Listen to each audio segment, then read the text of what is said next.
Although most people think they have a deep connection with their self and know their self well, they don't. And this is to their advantage. And I would like to share 7 different reasons why.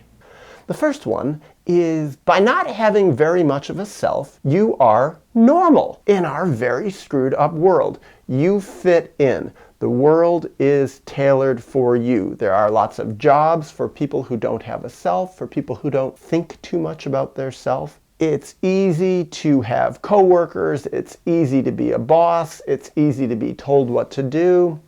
You can just survive. You don't stick out with rough edges. Also, one great advantage in not having a self is it's easy to find romantic partners. They're everywhere. You have an incredibly huge pool of people to choose from.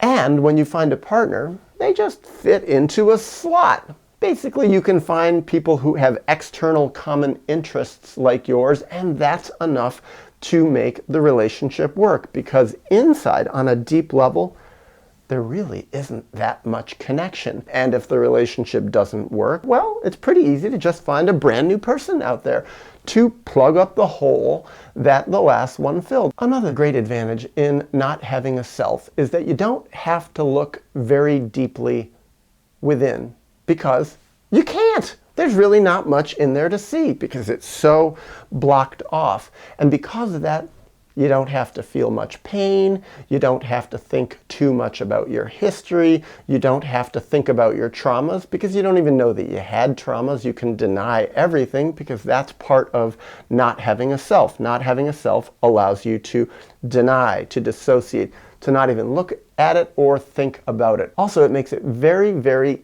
easy to get along with your traumatizing parents, because if you don't have a self, how can you even know that they harmed you? Because you're not even remotely in touch with it.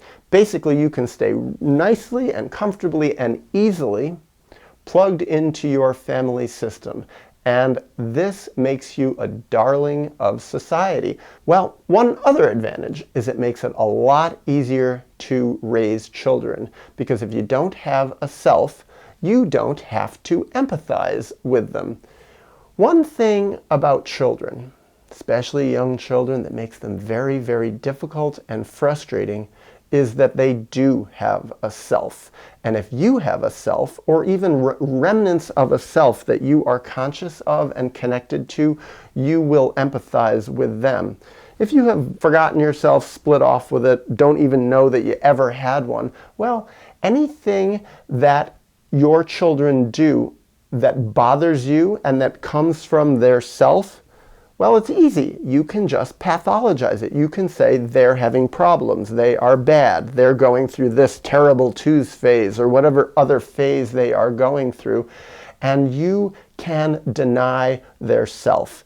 And through that, what will happen is they will go through deep emotional torment, lose their self, also become normal people too, and you will have the wonderful advantage of having a normal, functional relationship with them forever, such that probably they will have children someday and repeat this traumatizing cycle.